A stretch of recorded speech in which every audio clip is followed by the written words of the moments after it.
17 अगस्त 2025 रविवार। पहला पाठ यिर्मयाह ग्रंथ अध्याय 38 पद संख्या 4 से 6 और 8 से 10। उन दिनों में सरदारों ने राजा से कहा, यिर्मयाह को मौत की सज़ा दी जानी चाहिए।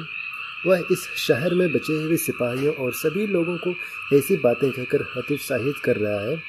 वह हमारी प्रजा के कल्याण में रुचि नहीं रखता, बल्कि उनके विनाश में। राजा सिदकिय्याह ने उत्तर दिया, वह तुम्हारे अधिकार में है, क्योंकि राजा उनके साथ कुछ नहीं कर सका। और उन्होंने यिर्मयाह को ले लिया और राजकुमार मल्किय्याह के कुंड में डाल दिया, जो प्रहरियों के क्वार्टर में था। उसे रस्सियों से नीचे उतारकर, कुंड में पानी नहीं था, केवल कीचड़, और यिर्मयाह कीचड़ में धंस गया।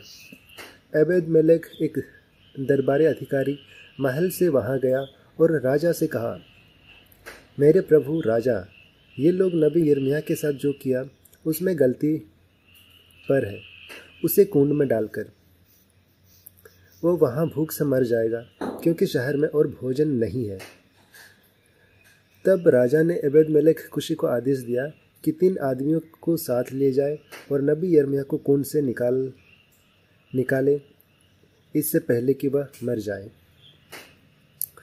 पाठ का सारांश है। यह पाठ यिर्मयाह नबी के जीवन से है, जहां सरदार उसे राजा सिदकिय्याह के सामने मौत की सज़ा देने की मांग करते हैं, क्योंकि वह लोगों को हतोत्साहित कर रहा है। राजा सहमत होता है और यिर्मयाह को कीचड़ भरे कुंड में डाल दिया जाता है। लेकिन एक कुशी अधिकारी एबेद-मेलेक राजा से अपील करता है और यिर्मयाह को बचाने की अनुमति मिलती है। यह ईश्वर की रक्षा और सच्चाई के लिए खड़ी होने की कहानी है। दूसरा पाठ दूसरा पाठ इब्रानियों के नाम संत पौलुस का पत्र, अध्याय 12 पद संख्या 1 से 4। इसलिए जबकि गवाहों का ऐसा बड़ा बादल हमको घेरे हुए हैं, तो आओ हर एक रोकने वाली वस्तु और उलझाने वाले पाप को दूर करके वह दौड़ जिसमें हमें दौड़ना है, धीरज से दौड़ें और विश्वास के कर्ता और सिद्ध करने वाले यीशु की ओर ताकते रहें, जिसने उस आनंद के लिए जो उसके आगे धरा था, क्रूस को सहा और लज्जा की कुछ चिंता न करके परमेश्वर के सिंहासन के दाहिने जा बैठा। उसी पर ध्यान रखो, जिसने ऐसे पापियों से जो उसके विरोध में थे इतना विरोध सहा कि तुम थक कर हियाव न छोड़ो। तुमने पाप से लड़ते हुए अब तक ऐसा विरोध नहीं किया कि लहू बहाया हो। दूसरे पाठ का सारांश है।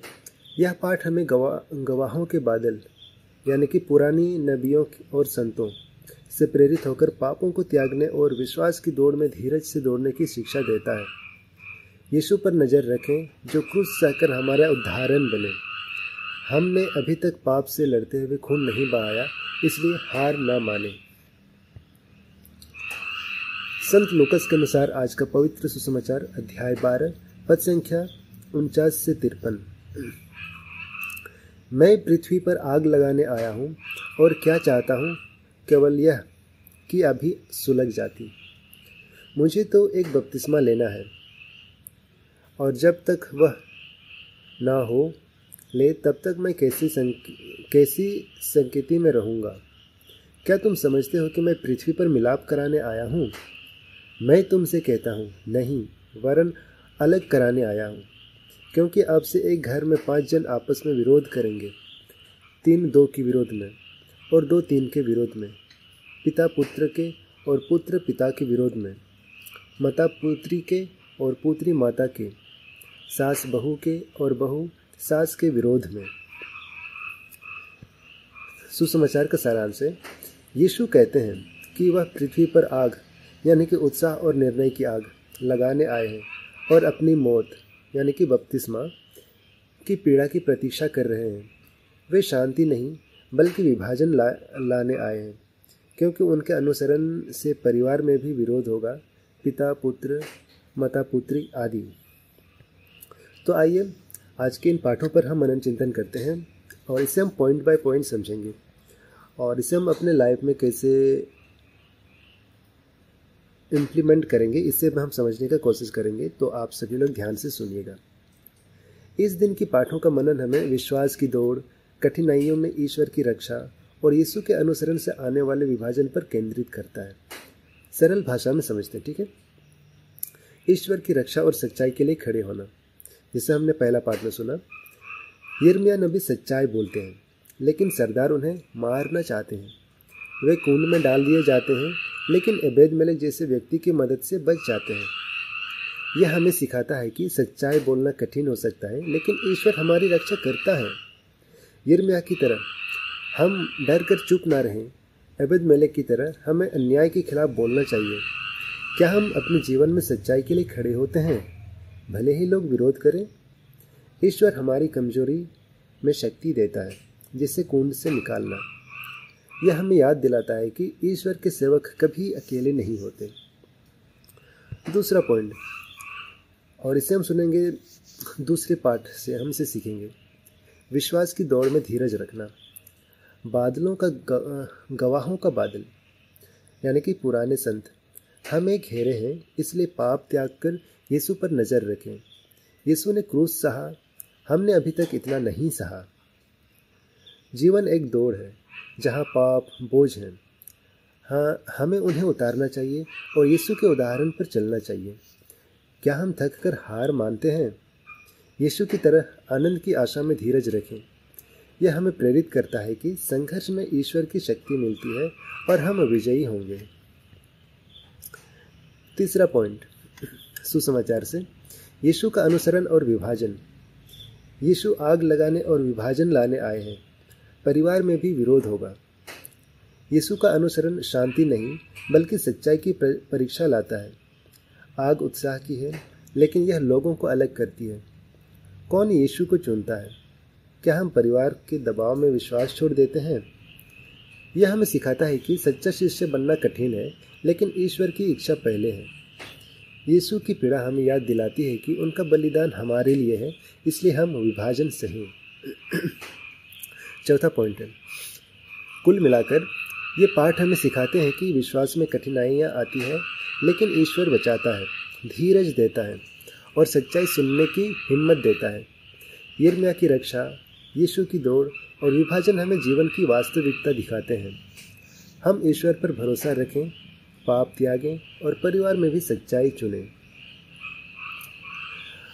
इन शिक्षाओं को हम अपने दैनिक जीवन में कैसे अपना सकते हैं, उसे हम समझने का कोशिश करते हैं, ठीक है।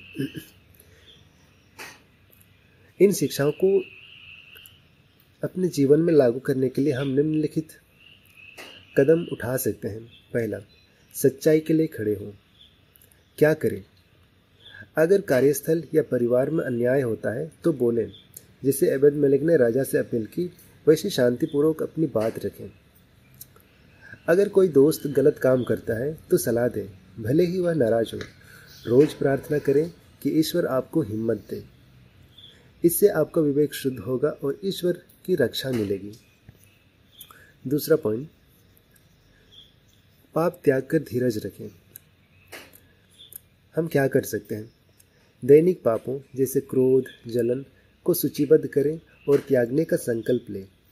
यीशु पर ध्यान केंद्रित करने के लिए रोज बाइबल पढ़ें। अगर नौकरी में मुश्किलें हैं तो हार न मानें, प्रार्थना करें और छोटे लक्ष्य रखें, जैसे यीशु ने क्रूस सहा। इससे आपका क्या होगा? आपका विश्वास मजबूत होगा और जीवन की दौड़ में सफलता आपको मिलेगी। तीसरा पॉइंट है, यीशु का अनुसरण प्राथमिकता बनाएं। हम क्या कर सकते हैं इसके लिए? परिवार में विश्वास के कारण विरोध हो तो प्रेम से बात करें, लेकिन यीशु को ना छोड़ें। चर्च या समूह में शामिल हो। अगर परिवार धार्मिक रस्मों पर जोर देता है लेकिन यीशु की शिक्षाओं को नहीं, तो विनम्रता से अपना विश्वास साझा करें। और इससे क्या होगा? इससे रिश्ते मजबूत हो सकते हैं या नई आध्यात्मिक परिवार मिलेगा। और चौथा और आखिरी पॉइंट है, कुल मिलाकर लागू करना। रोजाना सुबह प्रार्थना में इन पाठों को याद करें। सप्ताह में एक बार परिवार के साथ चर्चा करें। कठिन दिन में यिर्मयाह की तरह ईश्वर पर भरोसा रखें। दौड़ की तरह धीरज रखें। विभाजन में प्रेम बनाए रखें। और इससे आपका होगा, आपका जीवन ईश्वर केंद्रित होगा, शांति मिलेगी और आप दूसरों के लिए उदाहरण बनेंगे।